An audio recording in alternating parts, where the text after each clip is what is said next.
Hi, welcome to Chapter 1. This week's Chapter 1 is Snowcaps, Skiing, and Sabotage. Chapter 1. I'm a survivor. I'm a survivor.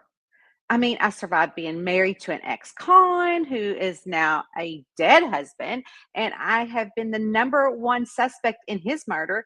I survived owning a rundown campground in the middle of the Daniel Boone National Forest and turning it into a thriving business. And I even got the key to the city once.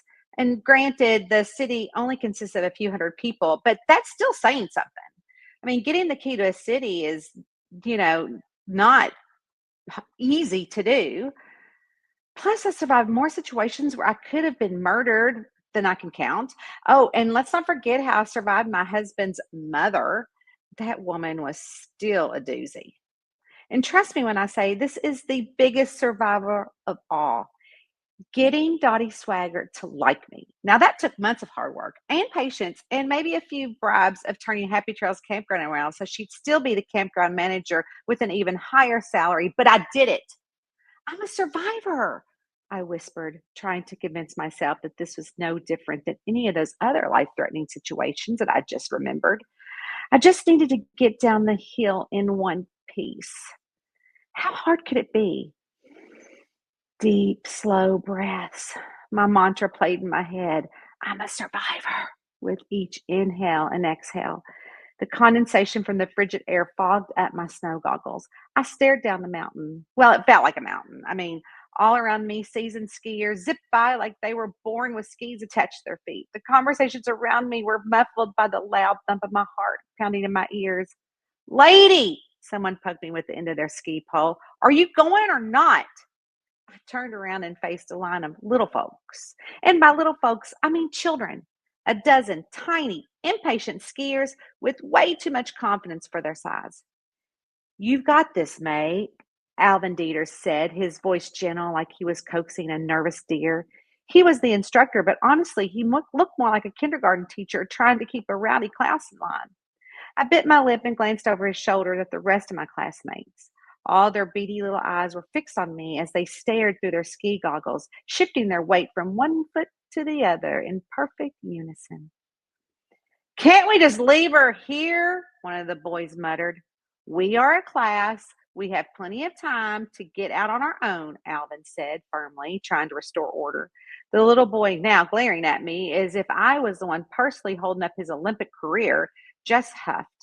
I crunched my nose and glared back at him. I wasn't going to let some 10-year-old bully me off this mountain or bunny hill or whatever it was. Still, it looked big to me. What are you waiting on, Maybelline? Swaggart's voice echoed from halfway down the slope. She was standing at the bar. She was standing there, one hand on her hip, and one holding her cigarette. Stop piddling around! Stop piddling! The kid behind me cheered, as if he and Dottie were some kind of motivational tag team. I turned to look at the kid, then back to Dottie. She was now waving her cigarette wildly, the smoke trailing off in the winter breeze. And before I could think of a clever retort, my skis betrayed me. One second they were under me, the next second they shot out from under my body like they had a mind of their own. My arms flailed, my legs twisted, and I let out a high-pitched scream that echoed through the crisp forest air. And the next few minutes were a blur of white snow, muffled shrieks, and my limbs flopping around like a rag doll's.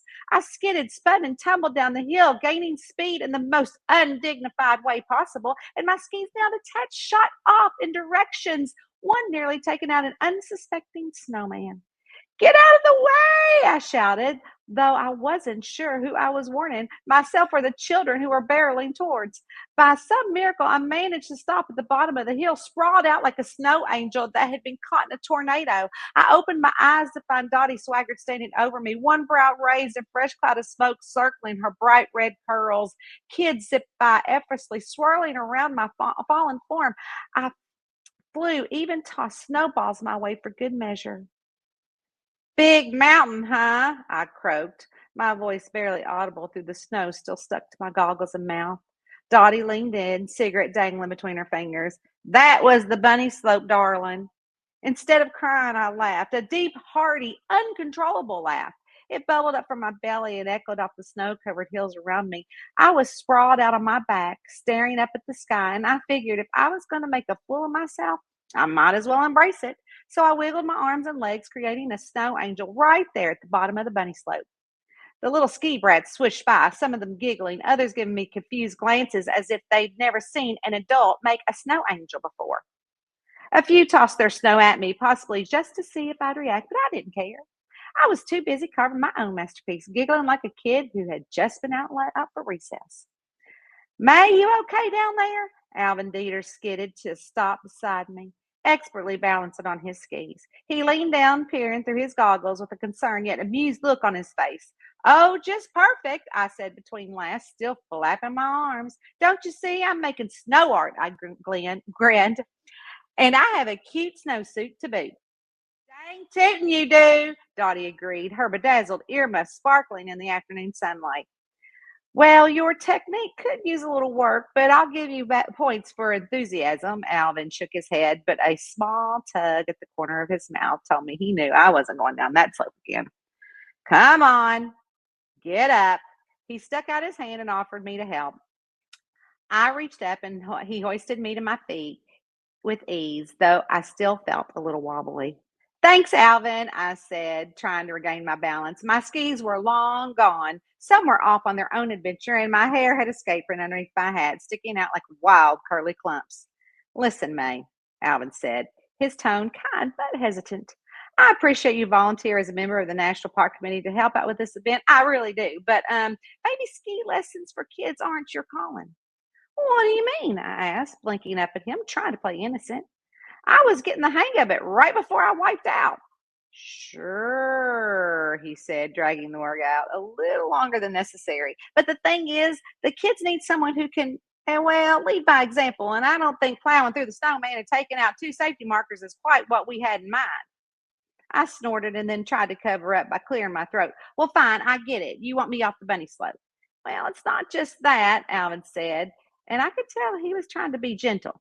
We still need volunteer for other parts of the event. Maybe you could help with the welcome tent or assist with the hot cocoa station. I mean, you are great at talking to people, and I'm sure the parents would love to see a friendly face when they drop off their kids.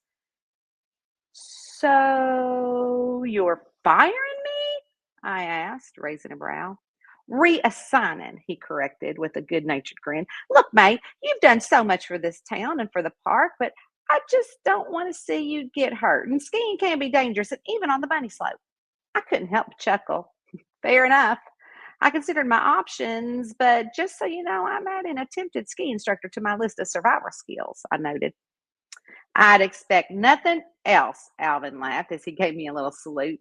And for what it's worth, you make a pretty good snow angel. I grinned and looked down at my tent. Well, maybe I think I should stick to that then, I nodded. Alvin skied off to check on the rest of the class, and I took a moment to brush the snow off my jacket and straighten my hat. The air was crisp, my cheeks were flushed, and I felt more alive than I had in a long time. Sure, I'd just embarrassed myself in a bunch of kids, but I'd survived far worse. Maybe I wasn't cut out to be a ski instructor or even a ski volunteer, but there was plenty of mischief I could get into with this event. I took one last look up at the bunny slope, a little mound of hill that managed to defeat me, and shook my head. Bunny slope, I muttered. More like a mountain, if you ask me. Come on, Dottie curled her hand into the crook of my elbow. Let's go get some of that hot chocolate Alvin's been yammering on about. I let her lead the way, grateful for the warm promise of a hot drink, and luckily for us, the makeshift ski slopes were only temporary. When the National Park Committee had put out a bid to host the Southern semifinals for the Olympic ski trials, none of us ever truly thought we would get it. We were always on the hunt for activities and events and any excuse really to draw tourists to the Daniel Boone National Forest during the harshest of months in Kentucky, and winter being one of those seasons with a lot of those months. Normally, the snow-covered trails, icy cliffs, and bitter below freezing temperatures meant we had to close off much of the forest to the hikers. The steep, rugged terrain that made the area perfect for adventures in the warmer months became treacherous in the winter. So each year we tried to come up with new ways to bring people here, even if it meant chasing after what seemed like an Olympic-sized dream. And we submitted the application for the ski trials. We'd also approached the T. Elliott family, who owned the sprawling piece of land on the edge of the park, to see if they'd be willing to let us transform some of their old bourbon brick houses into makeshift ski lodge. To our surprise, they agreed. And after all, they hadn't been using those buildings for years, and the family was always eager to find new ways to support local businesses and the community. We followed the snow dust path toward the lodge. Dottie's arm looped through mine. I could see the warm light flowing from inside the building, beckoning us to come in and thaw out.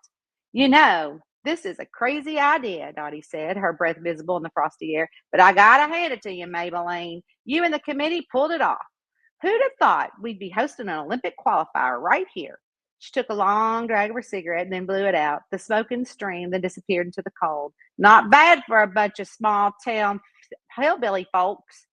Yeah, not bad at all, I said, smiling as the lodge doors opened and the comforting aroma of the hot chocolate greeted us. This was going to be a good week. Chapter 1: Snowcaps, Skiing, and Sabotage.